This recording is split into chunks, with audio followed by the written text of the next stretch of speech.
Welcome. This is B1's motivation. Amrapali was a famous courtesan during the times of Gautam Buddha.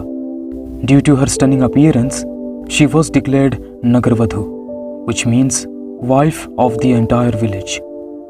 She was so breathtakingly gorgeous that there were always chariots outside her palace. Despite the fact that she was just a prostitute, she had amassed enough wealth to buy entire kingdoms. There was a really lovely spirit that was grounded in the love within that beautiful body.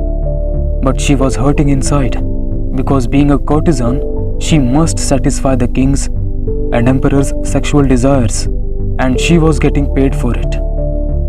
Amrapali used to hate them because they treated her like a thing, an object, rather than a human being, and they didn't appreciate her for who she was. She once witnessed a young Buddhist monk begging with just a bowl as she stood on her terrace. Despite having little, the monk had a great presence, mindfulness, and elegance. Amrapali was looking at him. As the young monk glanced up, she felt love for the first time. When the young monk first saw Amrapali, he bowed deeply to her. Someone had looked at her with respect for the first time. "Don't go anyplace else today," she yelled, as she ran down and touched the monk's feet. "Please take my hospitality and my food." She pleaded the young monk not to decline her invitation because it was her first time doing so. "Many kings and emperors have invited me countless times, but I have never sent an invitation to anyone. Please don't hurt me and accept my invitation." The monk then gave his consent. After giving him food, Amrapali invited him to stay in her home for 4 months. "Please treat this place as your home.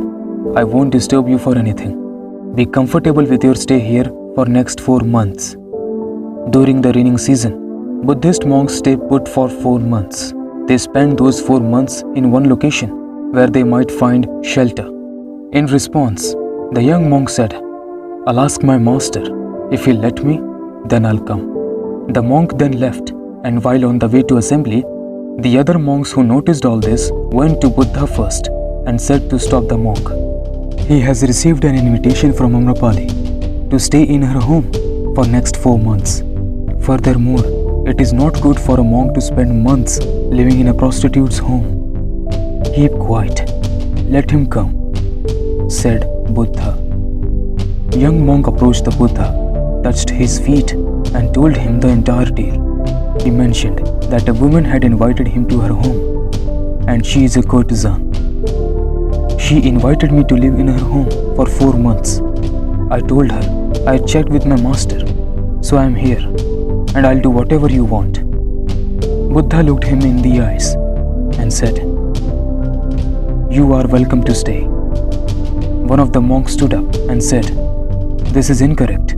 Amrapali is a prostitute, and she has invited him. He is hiding facts. How can a monk stay there?"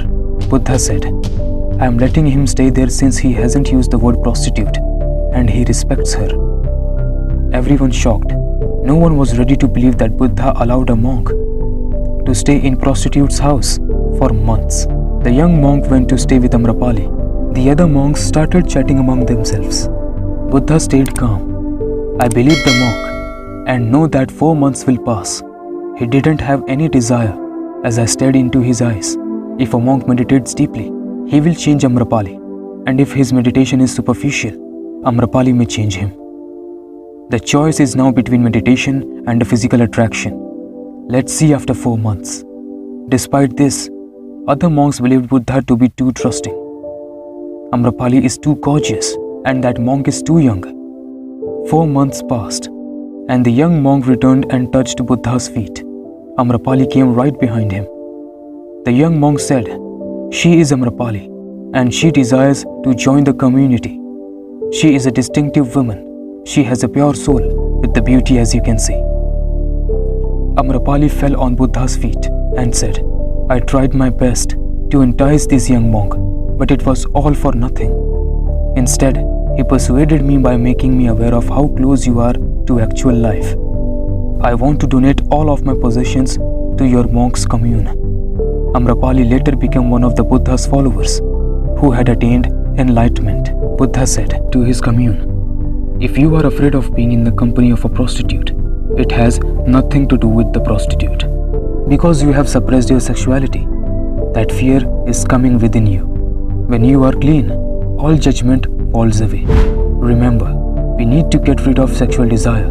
Otherwise, the thoughts that arise in our mind will make us uncomfortable. However, the young people, rather than getting rid of our sexual desires, start to indulge in them and start doing natural sex, that is, masturbation.